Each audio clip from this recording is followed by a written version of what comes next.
Mga kapatid, naniniwala pa ba kayo sa mabuting balita?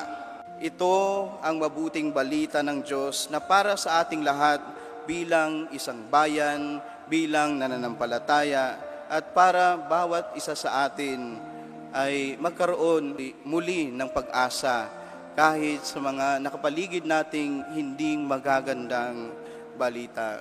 Tandaan natin mga kapatid na sa ating patuloy na paglalakbay sa buhay, marami man tayong mga suliranin, marami man tayong pagdadalawang isip, pagdududa. Tandaan natin na kasama natin ang Diyos kay Kristo. At si Kristo'y nasa tabi lagi natin, nasa ating likuran, nasa ating harapan, nasa ating itaas, at nasa ating ilalim. Ang Diyos din ay nasa ating kapwa.